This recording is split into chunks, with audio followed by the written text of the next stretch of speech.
ഷാഫിയുടെ രണ്ടാം വരവ് അതിഗംഭീരമായിരുന്നു. 12 ദിവസങ്ങൾക്ക് ശേഷം ഇന്നലെയാണ് ഷാഫി പൊതുപരിപാടിയിൽ സജീവമായത്. അതിനുശേഷമാണ് ഇന്ന് പകരത്തിന് പകരം വീട്ടിക്കൊണ്ട് ഷാഫി മാധ്യമ പടയ്ക്ക് മുന്നിൽ അഴിഞ്ഞാടിയതും.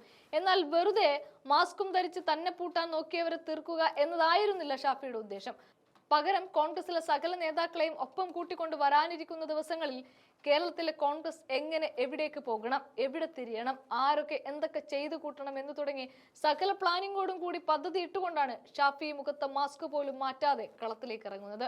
അവിടെ നമ്മൾ ഷാഫിയോടൊപ്പം KC വേണുഗോപാലിനെയും മുരളീധരനെയും ഒക്കെ ഒപ്പം തന്നെ മറ്റൊരു നേതാവിനെ കൂടി വളരെ കാര്യമായിട്ട് തന്നെ കാണാൻ സാധിക്കുന്നുണ്ട്. കോൺഗ്രസ് ഒരിക്കൽ തെറ്റിദ്ധാരണ മൂലം പാർട്ടിക്ക് പുറത്തേക്ക് നിർത്തിയ ബാലകൃഷ്ണ പെരിയ എന്ന നേതാവ്. തന്നെ പുറത്താക്കിയാലും ശരി, കോൺഗ്രസ് എന്നതിനപ്പുറത്ത് മറ്റൊരു പാർട്ടി ഇല്ല എന്ന് തീർപ്പ് കൽപ്പിച്ച് അടിയുറച്ചൊരു കോൺഗ്രസ്സുകാരൻ കൂടിയാണ് ബാലകൃഷ്ണ പെരിയ. പാലക്കാട് ഒരു സീറ്റ് മത്സരിക്കാൻ കിട്ടാത്തതിന്റെ പേരിൽ ഇപ്പോൾ CPM-ൽ കയറിക്കൂടിയ സരിനും കോൺഗ്രസ് കൊടുത്ത സീറ്റിൽ എല്ലാം തന്നെ സ്വന്തം കഴിവുകേട് കൊണ്ട് തോറ്റതിന്റെ ചൊരുക്ക് തീർക്കാൻ BJP-യിൽ കയറിക്കൂടിയ പത്മജ, വേണുഗോപാൽ അടക്കമുള്ളവർ കണ്ടുപഠിക്കേണ്ട ഒരു കോൺഗ്രസ് നേതാവ് കൂടിയാണ് പെരിയ. ആ പെരിയയുമായി വേദി പങ്കിട്ടുകൊണ്ടാണ് ഷാഫി ഇന്നലെ തന്റെ രണ്ടാം ഊഴം ഗംഭീരമാക്കിയത്. ഇവിടെ ബാലകൃഷ്ണ പെരിയ ഒരു ഗംഭീര പ്രസംഗവും നടത്തുന്നുണ്ട്. അതൊന്ന് കാണാം. ധീരനിൽ ധീരനായ കമ്മ്യൂണിസ്റ്റ് പോരാളിയായിട്ടുള്ള ശ്രീജിത്തിനെ പിന്നെ നമ്മൾ കണ്ടത് നാണം കെട്ടി അയ്യപ്പന്റെ മുമ്പിൽ കൈകൂപ്പി പൊട്ടിക്കരഞ്ഞുകൊണ്ട് നിൽക്കുന്ന ചിത്രമാണ്. ആ ശ്രീജിത്ത് IPS ഇപ്പൊ നിങ്ങൾക്ക് ആർക്കെങ്കിലും കാണണം എന്നുണ്ടെങ്കിൽ യൂണിഫോമിൽ നിങ്ങൾക്ക് കാണാൻ കഴിയില്ല. നിങ്ങൾക്ക് അദ്ദേഹത്തെ കാണാം. ഞാനും അദ്ദേഹവും ഒരേ വേദിയിൽ ഒരു അവാർഡ് വാങ്ങിച്ചിരുന്നു പന്തളം കൊട്ടാരത്തിൽ വെച്ച്. ഇന്ന് അദ്ദേഹത്തെ കാണാൻ കഴിയുന്നത് അദ്ദേഹത്തിന്റെ കാക്കി വസ്ത്രങ്ങളെല്ലാം മാറ്റിവെച്ച് വെള്ളമുണ്ടുടുത്ത് വെള്ളമുണ്ട് പുതച്ച് 21 ആചാരക്കുറികൾ പിടിച്ച് കേരളത്തിലെ അമ്പലങ്ങളിലെല്ലാം ആധ്യാത്മിക പ്രഭാഷണം നടത്തിക്കൊണ്ടിരിക്കുകയാണ് ശ്രീജിത്ത് IPS. അതുകൊണ്ട് കണ്ണൂരിലെ സഖാക്കളോട് ഞാനൊരു കാര്യം പറയാം. 2026 നിയമസഭാ തെരഞ്ഞെടുപ്പ് കഴിഞ്ഞാൽ പിണറായി പഞ്ചായത്ത് മുതൽ കേരളത്തിലുടനീളം ആധ്യാത്മിക പ്രഭാഷണം നടത്താൻ ഒരാൾ രംഗത്ത് വരും. അദ്ദേഹത്തിന്റെ പേര് സാക്ഷാൽ പിണറായി വിജയൻ എന്നായിരിക്കും. കാരണം എന്താ? അദ്ദേഹത്തിന്റെ വീട്ടിൽ പശു വളർത്താൻ ആരംഭിച്ചു. ജീവിതത്തിൽ ഇന്നുവരെ പശുവിനെ പോറ്റിയ പാരമ്പര്യമില്ലാത്ത പിണറായി പാറയുടെ മണ്ണിൽ ഞങ്ങളൊക്കെ വൈകുന്നേരം പശുപാലനം നടത്തിയിട്ടുള്ള ആളുകളാണ്. ആ പാറപ്പുറത്ത് ഒരു കന്നുകാലിയെ വളർത്തി പാരമ്പര്യവും പരിചയവുമില്ലാത്ത പിണറായി വിജയൻ കേരളത്തിന്റെ മുഖ്യമന്ത്രി പദത്തിൽ 2ാം വട്ടം വന്നപ്പോ അദ്ദേഹത്തിന്റെ വസതിയോട് ചേർന്ന് ഒരു പശു വളർത്തൽ കേന്ദ്രം ആരംഭിച്ചു. അതിനുശേഷം അദ്ദേഹം നിരവധിയായിട്ടുള്ള പൂജകൾ നടത്താൻ അദ്ദേഹത്തിന്റെ മകളും അദ്ദേഹത്തിന്റെ ഭാര്യയും തമിഴ്നാട്ടിലേക്ക് തീർത്ഥാടനം നടത്തുന്നതിന്റെ ഫോട്ടോ നമ്മൾ കണ്ടു. ഒടുവിൽ എന്താണ് പിണറായിക്ക് സംഭവിച്ചത് എന്ന് അറിയാൻ നോക്കിയപ്പോ നമ്മൾക്കൊരു കാര്യം മനസ്സിലായി. പിണറായി ഇതെല്ലാം ചെയ്യുന്നത് ഒരു പയ്യന്നൂരുകാരനെ കൊണ്ടാണ്. പയ്യന്നൂരിലെ മാധവ പൊതുവാൾ എന്ന് നിങ്ങൾ കേട്ടിട്ടുണ്ട്. ആ മാധവ പൊതുവാളിന്റെ വീട്ടിൽ പിണറായി പോയതിന്റെ ഫോട്ടോ നിങ്ങൾ കണ്ടിട്ടുണ്ടാവില്ല. പക്ഷെ മാധവ പൊതുവാളിന്റെ വീട്ടിൽ ഗോവിന്ദൻ മാഷും അവരുടെ ഭാര്യ ശ്യാമല ടീച്ചറും പോയത് നിങ്ങൾ കണ്ടു. എന്തിനാ പോയത്? പിണറായി വിജയന്റെ ശനിദശ തീർക്കാൻ എന്തൊക്കെ ചെയ്യണം എന്നാലോചിക്കാനാണ്. പക്ഷേ പിണറായി വിജയനോട് ഞങ്ങൾ പറയട്ടെ, 1000 ഭസ്മക്കുളത്തിൽ കുളിച്ചാലും 1000 ഗംഗയിൽ നീയാലും തീരാത്ത ശാപവും ശനിദശയുമാണ് ഈ അയ്യപ്പനിലൂടെ താങ്കളും താങ്കളുടെ കുടുംബവും അനുഭവിക്കാൻ വേണ്ടി പോകുന്നത് എന്ന് 2026 മുതൽ നിങ്ങൾ തിരിച്ചറിയും. നിങ്ങൾ എന്താ ചെയ്തത്? ഈ നാടിന്റെ ഹൃദയരക്തത്തിൽ അവർ ആവാഹിച്ചു വെച്ചിട്ടുള്ള ഏറ്റവും ശ്രേഷ്ഠമായ വിശ്വാസ പ്രമാണം അയ്യപ്പൻ. അതിൽ അസ്തി, അത് നീയാകുന്നു എന്നീ ലോകത്തെ പഠിപ്പിച്ച തത്വമസിയുടെ ഏറ്റവും വലിയ പരമ്പൊരുൾ ഹിന്ദുവിനും മുസൽമാനും ക്രൈസ്തവനും ജൈനനും പാർസിക്കും ബൗദ്ധനും ഏതെങ്കിലും ഒരു ക്ഷേത്രത്തിൽ ഒരുമിച്ച് പോകാൻ ഈ ലോകത്തിൽ ഒരിടമുണ്ടെങ്കിൽ ആ ഇടം നൽകിയ ഏറ്റവും വലിയ പരംബ്രഹ്മമായിട്ടുള്ള ബ്രഹ്മചാര്യത്വത്തിന്റെ ഉടമയായിട്ടുള്ള സാക്ഷാൽ അയ്യപ്പന്റെ ക്ഷേത്രം. ആ ക്ഷേത്രത്തിനൊരു ആചാരമുണ്ട്, ആ ക്ഷേത്രത്തിനൊരു അനുഷ്ഠാനമുണ്ട്. ആ ആചാരാനുഷ്ഠാനങ്ങളെല്ലാം ലംഘിച്ച് നിങ്ങൾ രണ്ടാളുകളെ പറഞ്ഞയച്ചപ്പോ പിണറായി വിജയൻ വിചാരിച്ചു ഇവിടെ നവോത്ഥാനമുണ്ടാക്കാമെന്ന്.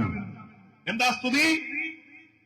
എല്ലാ ദോഷങ്ങൾക്കും പരിഹാരമായി പൊതുവാൾ പറഞ്ഞു ഗംഗാനദിയിൽ മുങ്ങിക്കുളിക്കണം. ചാല് കാണുന്ന സമയത്ത് മുങ്ങാൻ പറ്റൂ. അപ്പൊ മുങ്ങാതിരിക്കാൻ പമ്പാ നദിയുടെ തീരത്ത് അയ്യപ്പനെ സ്തുതിച്ചുകൊണ്ട് മഹാസംഗമം നടത്തണം എന്ന് തീരുമാനിച്ചു. ആ അയ്യപ്പ മഹാസംഗമത്തിൽ എല്ലാവരും പങ്കെടുത്തു, ഞങ്ങൾക്ക് പ്രശ്നമില്ല. പക്ഷെ പിണറായി വിജയൻ, ആരാ പിണറായി? വഴിയിൽ കണ്ടവൻ മതം പറഞ്ഞാൽ ജാതി പറഞ്ഞാൽ അടിക്കണം എന്നൊരു കാലഘട്ടത്തിൽ ആഹ്വാനം ചെയ്ത കമ്മ്യൂണിസ്റ്റ് പാർട്ടിയുടെ നേതാവ്.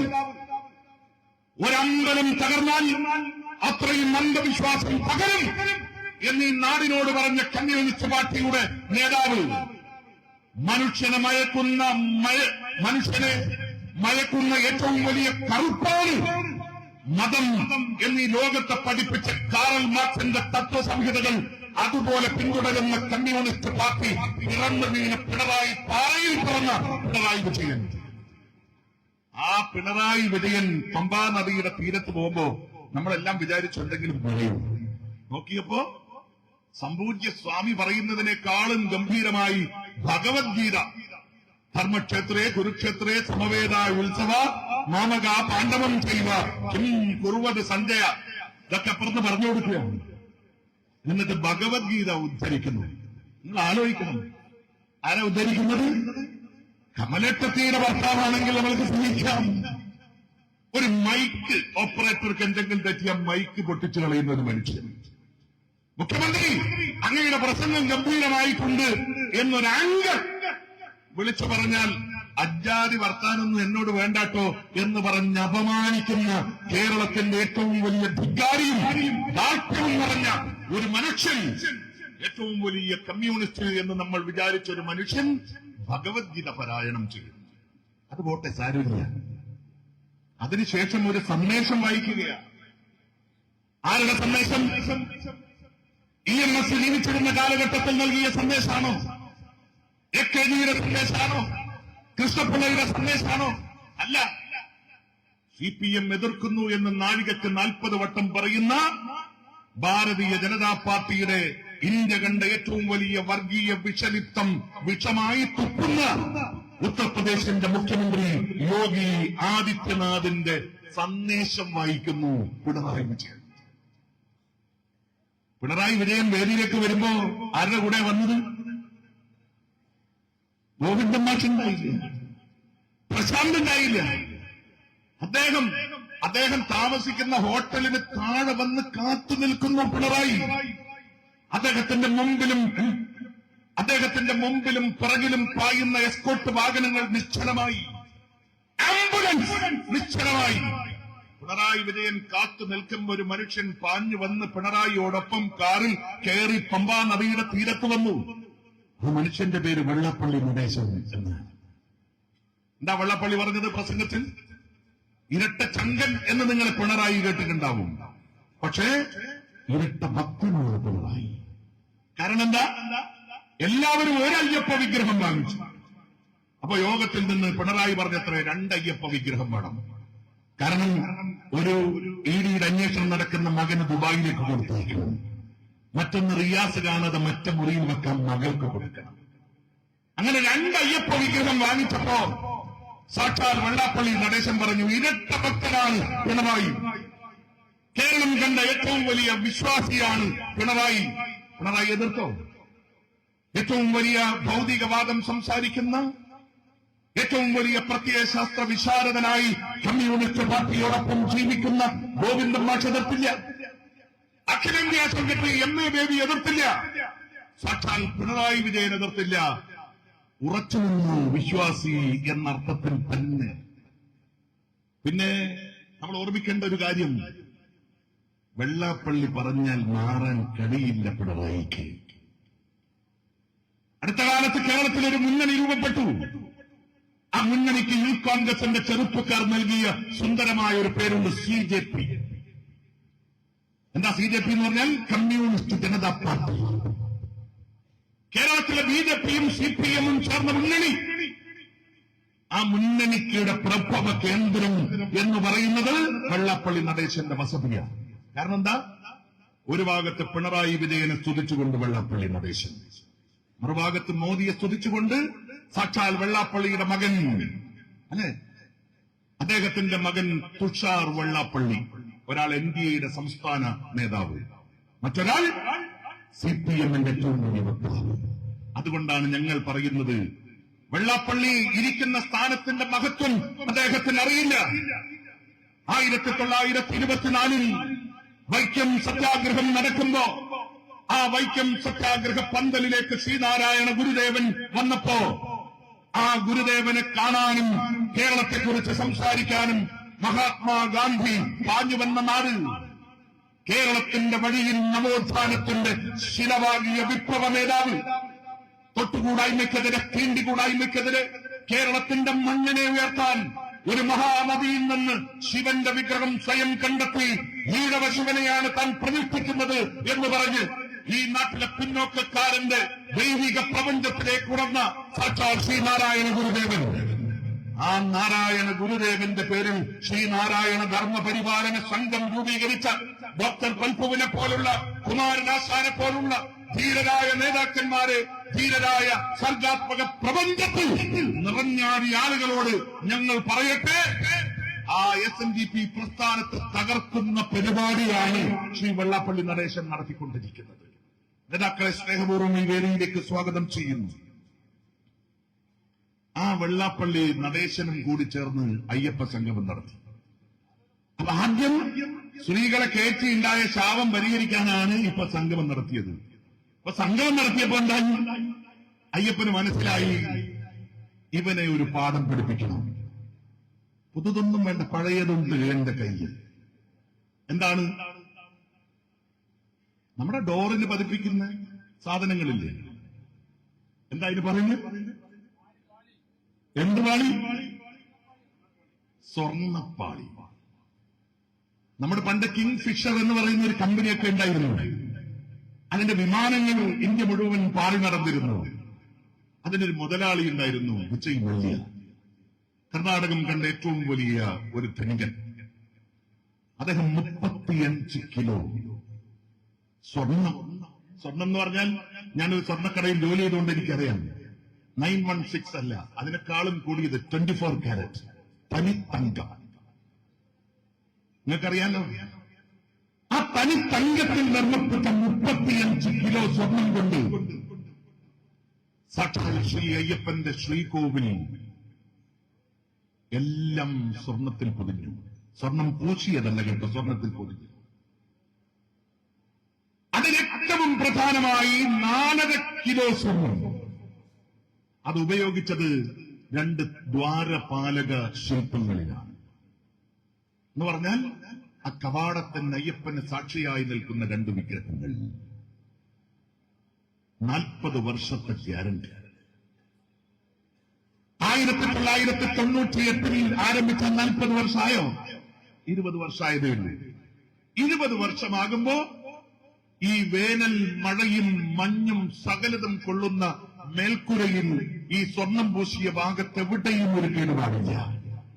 പക്ഷെ വെയിൽ കൊള്ളാത്ത, മഞ്ഞ് കൊള്ളാത്ത, എണ്ണ പറ്റാത്ത ശ്രീകോവിലിന്റെ മുൻഭാഗത്തുള്ള ദ്വാരപാലക ശില്പങ്ങൾ ഇതാ മങ്ങിപ്പോയി പെട്ടെന്ന് മാറ്റും. ഈ ദ്വാരപാലക ശില്പങ്ങൾ തമിഴ്നാട്ടിലേക്ക് കൊണ്ടുപോയി ചെന്നൈ. ആ ചെന്നൈയിൽ കൊണ്ടുപോയി തിരിച്ചു കൊണ്ടുവന്നത് എത്രാമത്തെ ദിവസമാണെന്നറിയോ? 41 ദിവസം. നമ്മൾ വെറുതെ എടുക്കുന്നത് പോലെ സ്വാമിയുടെ വിഗ്രഹം കൊണ്ടുവന്നത് 41 ദിവസം കഴിഞ്ഞ്. നിങ്ങൾ ആലോചിക്കണം, കൊണ്ടുപോയ വിഗ്രഹം സ്വർണം പൂശിയതല്ല, സ്വർണം കൊണ്ട് മൂടിയ, സ്വർണ്ണപ്പാളികൾ കൊണ്ട് മൂടിയ ദ്വാരപാലക ശില്പങ്ങൾ ചെന്നൈയിൽ കൊണ്ടുപോയി കൊണ്ടുവന്നപ്പോ പച്ച പച്ചപ്പളുങ്കിച്ചു. No compromise. സ്വർണ്ണമില്ല. ആരാ കൊണ്ടുപോയത്? ഒരു പാവം പോറ്റി. ആരാണ് പോറ്റി? ഈ കേരളം തുടർച്ചയായി ആവർത്തിച്ചുകൊണ്ട് ചോദിക്കുന്ന ഒരു ചോദ്യമുണ്ട്. പല ആവർത്തി തമിഴ്നാട്ടിലേക്ക് ഈ സ്വർണം കൊണ്ടുപോകാൻ, സ്വർണം പൂശിയ വാതിൽപ്പാളികൾ, സ്വർണം അടക്കം ചെയ്ത വാതിൽപ്പാളികൾ കൊണ്ടുപോകാൻ, ദ്വാരപാലക വിഗ്രഹങ്ങൾ കൊണ്ടുപോകാൻ തുടർച്ചയായി 2019 വരെ നിങ്ങൾ ഏൽപ്പിച്ച മനുഷ്യന്റെ പേര് ഉണ്ണികൃഷ്ണൻ പോറ്റി. ആരാണ് പോറ്റി? തിരുവിതാംകൂർ ദേവസ്വം ബോർഡിന് ഇഷ്ടം, ഉദ്യോഗസ്ഥന്മാർക്ക് ഇഷ്ടം, CIT-ക്കാരന് ഇഷ്ടം, എല്ലാവർക്കും ഇഷ്ടം. ആരാണ് പോറ്റി? ആരാണ് പോറ്റി എന്നുള്ളതിനാണ് കോൺഗ്രസ് ഇപ്പൊ പോറ്റി വളർത്തി ഉത്തരം കണ്ടെത്താൻ വേണ്ടി ശ്രമിക്കുന്നത്. ഈ ഉത്തരത്തിൽ കടകംപള്ളി സുരേന്ദ്രൻ മാത്രമല്ല, സാക്ഷാൽ പിണറായി വിജയന്റെ കുടുംബം പോലും പ്രതിയാകാൻ വേണ്ടി കാത്തു നിൽക്കുന്ന സുലഭമായിട്ടുള്ള നിമിഷമാണ് നമ്മുടെ മുമ്പ്. പോത്തിന് ചുവപ്പ് കണ്ടാൽ വല്ലാത്ത വെപ്രാണെന്ന് നമ്മൾ പറയാറുണ്ട്. അതുപോലെ തന്നെയാണ് പിണറായി വിജയന് സ്വർണം കണ്ട വല്ലാത്ത വെപ്രാളം. കുറെ കാലം ചൊമ്പ്, ബിരിയാണി, ഖുർആൻ അങ്ങനെയൊക്കെ നമ്മൾ കേട്ടു. പക്ഷെ എല്ലാത്തിനും സ്വർണ്ണം. എന്നാൽ അദ്ദേഹം വന്നിട്ട് ഒരു പത്രസമ്മേളനം നടത്തുമ്പോ നമുക്ക് തന്നെ ഒരു ബേജാറായി പോയി. ഇത്രയും നല്ലൊരു മനുഷ്യന് എന്തിനാണ് നമ്മൾ ബേജാറാക്കുന്നത്? അല്ലെ, 23 വയസ്സ് പ്രായമുള്ള വാടിക്കൽ രാമകൃഷ്ണൻ എന്ന് പറയുന്ന ചെറുപ്പക്കാരനെ ഈ തലശ്ശേരിയുടെ മണ്ണിൽ വെച്ച് കൊത്തിക്കൊന്നപ്പോ ആ പിറകിൽ നിന്ന് ആ ചെറുപ്പക്കാരനെ കൊത്തിക്കൊന്ന കേസിലെ 13ാമത്തെ പ്രതിയായ ഈ കാബാലികനായ മനുഷ്യൻ നമ്മുടെ ജില്ലാ കോൺഗ്രസ് കമ്മിറ്റിയുടെ സെക്രട്ടറി ആയിരുന്ന ശ്രീ ഗോപി, ആ ഗോപിയുടെ കൈ വെട്ടിയ കേസിലെ പ്രതിയായിട്ടുള്ള പിണറായി വിജയൻ, എന്റെ നാട്ടിലെ പ്രിയപ്പെട്ട മക്കൾ ശരത്ലാലും സുരേഷും കൊല ചെയ്യപ്പെട്ടപ്പോ ആ കൊലപാതക കേസിലെ പ്രതികളെ രക്ഷിക്കാൻ ഹൈക്കോടതിയിൽ പോയി, സുപ്രീം കോടതിയിൽ പോയി, സംസ്ഥാന സർക്കാരിന്റെ ഖജനാവിൽ നിന്ന് 2 കോടി രൂപ ചെലവഴിച്ച് അഭിഭാഷകരെ കൊണ്ടുവന്ന് കൊലപാതക കുറ്റത്തിന് ജയിലിൽ കഴിയുന്നവരെ രക്ഷിക്കാൻ ശ്രമിച്ചുകൊണ്ടിരിക്കുന്ന കൊലപാതക കേസുകളിലും ഗൂഢാലോചനകളിലും പ്രതിയായിട്ടുള്ള ഒരു മനുഷ്യൻ പറയുക, എന്റെ മോൻ പാവം. പിറ്റേ ദിവസം സന്തത സഹചാരിയായിട്ടുള്ള സ്വപ്ന പറഞ്ഞു, എന്താ പറഞ്ഞത്? മോൻ പാവാണ്, പക്ഷെ ദുബായ് കോൺസുൽ ജനറലിനെ കാണുമ്പോ മോന്റെ കാര്യം അച്ഛൻ പറഞ്ഞിരുന്നു. എന്താണ്? മോനൊരു ചെറിയ ആഗ്രഹമുണ്ട്, ദുബായിൽ ഒരു 5 സ്റ്റാർ ഹോട്ടൽ തുടങ്ങണം. നമുക്കൊരു ഹോട്ടൽ മുറി വാടകയ്ക്ക് എടുക്കാൻ പറ്റുന്നില്ല. പിണറായി വിജയന്റെ മകൻ കോൺസുൽ ജനറലിനോട് പറയുന്ന ആഗ്രഹം ദുബായിൽ ഒരു 5 സ്റ്റാർ ഹോട്ടൽ ആരംഭിക്കണം എന്നാണ്. എന്റെ മക്കൾ നിരപരാധി എന്നാണ് പിണറായി വിജയൻ പറയുന്നത്. ആ സ്വപ്നം അന്ന് ഇന്ന് സ്വാമി ഈ അയ്യപ്പ സംഗമം കഴിഞ്ഞപ്പോ പുള്ളിയെ ശിക്ഷിക്കാൻ തുടങ്ങി. ഈ സ്വർണം തിരിച്ചു കിട്ടും. തിരിച്ചു കിട്ടാത്ത അഗാധമായിട്ടുള്ള സ്ഥലങ്ങളിലേക്ക് ഈ സ്വർണം പോയിരിക്കുന്നു. ഈ ദ്വാരപാലക ശില്പത്തിലെ സ്വർണത്തെക്കുറിച്ചല്ല നിങ്ങൾ ചിന്തിക്കേണ്ടതല്ലേ. What is the divine cost? അതാണ് പ്രധാനമായിട്ടും ചിന്തിക്കേണ്ടത്. അയ്യപ്പൻ എന്ന് പറയുന്ന മഹിതമായ ദേവസങ്കല്പത്തിന്റെ പടിവാതിക്കൽ കാവലിരിക്കുന്ന 2 മഹാശില്പങ്ങൾ. ആ ശില്പങ്ങളെ ഒന്ന് തൊടുപൊടുപൊട, ആ ശില്പങ്ങളെ ഒന്ന് കണ്ട് മനസ്സിൽ കുളിക്കാൻ ആഗ്രഹിക്കാത്തവർ ഈ ലോകത്തിൽ ആരാ ഭക്തന്മാരായിട്ടുള്ളത്? നമ്മളെ ജയറാം വീട്ടില്ലേ, ജയറാമിന്റെ വീട്ടിലേക്ക് പാതിൽപ്പടിയെ കൊണ്ടുപോയിരുന്നു, വിഗ്രഹമൊന്നും കൊണ്ടുപോയില്ല. പുള്ളി അത് വെച്ചിട്ട് തന്നെ ഭയങ്കര ഹോമം നടത്തി. ബാംഗ്ലൂരിൽ കൊണ്ടുപോയി, ചെന്നൈയിൽ കൊണ്ടുപോയി, മൂവാറ്റുപുഴയിൽ കൊണ്ടുപോയി, ദുബായിൽ കൊണ്ടുപോയി. അതുകൊണ്ടാണ് നമ്മൾ പറയുന്നത് ഈ കേസ് നമ്മുടെ നാട്ടിലെ ലോക്കൽ പോലീസ് അല്ല അന്വേഷിക്കേണ്ടത്, ഇത് ഇന്റർപോൾ അന്വേഷിക്കണം. കാരണം അന്താരാഷ്ട്ര കുറ്റമാണ്. അതുകൊണ്ടാണ് കോൺഗ്രസ് പറഞ്ഞത് ഈ case minimum central bureau of investigation CBI അന്വേഷിക്കണം. അപ്പൊ നിങ്ങൾ എന്താ പറഞ്ഞത്?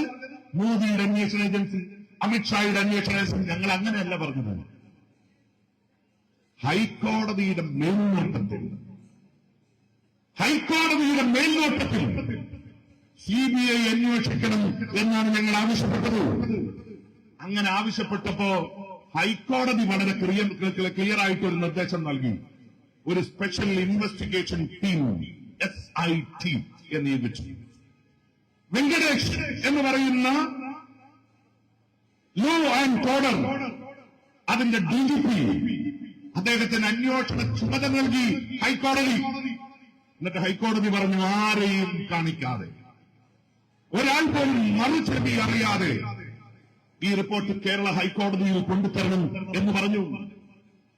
ഇവിടെ ഇത്രയും വലിയ കളവ് നടത്തി എന്ന് പറഞ്ഞത് വി. ഡി. സതീശനാണോ, കെ. സുധാകരനാണോ, കോൺഗ്രസിന്റെ നേതാക്കന്മാരാണോ, UDF നേതാക്കന്മാരാണോ? ഇത്രയും വലിയ കൊടും ചതി അയ്യപ്പനോട് കാണിച്ചു, എല്ലാം വിറ്റുപൊറുക്കി അതിനകത്തെ സ്വർണം മുഴുവൻ മോഷ്ടിച്ച് ഒടുവിൽ അയ്യപ്പന്റെ തങ്ക വിഗ്രഹത്തിലേക്ക് കണ്ണും നട്ടിരുന്ന ഈ കാബാലിക സംഘം കുറ്റം ചെയ്തു എന്നീ നാടിനോട് വിളിച്ചു പറഞ്ഞത് കേരളത്തിന്റെ ഹൈക്കോടതിയാണ്. ആ ഹൈക്കോടതി പറഞ്ഞതിന്റെ മധ്യത്തിൽ നിൽക്കുമ്പോൾ അന്വേഷണ ഏജൻസിയെ വെച്ചപ്പോ പിണറായി വിജയൻ എന്താ ചെയ്തത്? ക്രൈംബ്രാഞ്ചിനെ കൊണ്ട് അന്വേഷിപ്പിക്കും. എന്നിട്ട് ക്രൈംബ്രാഞ്ച് ഒരു പ്രതിപട്ടിക പുറത്തിറക്കി. ആരാ പ്രതിപട്ടികയിലെ പ്രതി? ഉണ്ണികൃഷ്ണൻ പോറ്റി നമ്പർ 1. കേരളത്തിലെ ആ കാലഘട്ടത്തിലെ തിരുവിതാംകൂർ ദേവസ്വം ബോർഡ് പ്രസിഡന്റ് പത്മകുമാർ, അദ്ദേഹം പ്രതി. അതുപോലെ തന്നെ ആ കാലഘട്ടത്തിൽ ഉണ്ടായിരുന്ന ഒരുപാട് ഉദ്യോഗസ്ഥന്മാർ ഇതിനകത്ത് പ്രതി. 9 അനുബന്ധ ഉദ്യോഗസ്ഥന്മാർ ഈ കേസിൽ പ്രതിയാക്കി. നിങ്ങൾ ആലോചിക്കേണ്ടത്, ഇവരെല്ലാം പ്രതിയാകുമ്പോ പത്മകുമാർ കഴിഞ്ഞ ദിവസം പറഞ്ഞു ഒറ്റപ്പെടുത്തിയാൽ വിളിച്ചു പറയുന്നു. പത്മകുമാർ ഒരു പ്രസ്താവന നടത്തിയതാണ്, ഒറ്റപ്പെടുത്തിയാൽ വിളിച്ചു പറയും. നിമിഷങ്ങൾക്കുള്ളിൽ AKG സെന്ററിൽ കാലങ്ങളായി നടക്കുന്ന അവൈലബിൾ സെക്രട്ടേറിയറ്റിൽ പിണറായി വിജയൻ പങ്കെടുക്കാറില്ല. ഞാൻ എന്താ നമ്മൾ കണ്ടത്? ഔദ്യോഗിക വാഹനം ഉപേക്ഷിച്ച് പിണറായി വിജയൻ AKG സെന്ററിലേക്ക് പാഞ്ഞു പോകുന്നു. ആ പാഞ്ഞു പോകുമ്പോ AKG സെന്ററിനകത്ത് കടകംപള്ളി സുരേന്ദ്രനും പാഞ്ഞു വന്നിരിക്കുന്നു. എന്താ രണ്ടുപേർക്കും തമ്മിൽ സംസാരിക്കാനുള്ളത്? പത്മകുമാർ എങ്ങാനും വിളിച്ചു പറഞ്ഞാൽ ഈ കേരളത്തിൽ നടക്കാൻ വേണ്ടി പോകുന്ന ഏറ്റവും വലിയ അപകടകരമായിട്ടുള്ള സാഹചര്യം അത് ഒഴിവാക്കുന്നതിനെ കുറിച്ചിട്ടാണ് സംസാരം.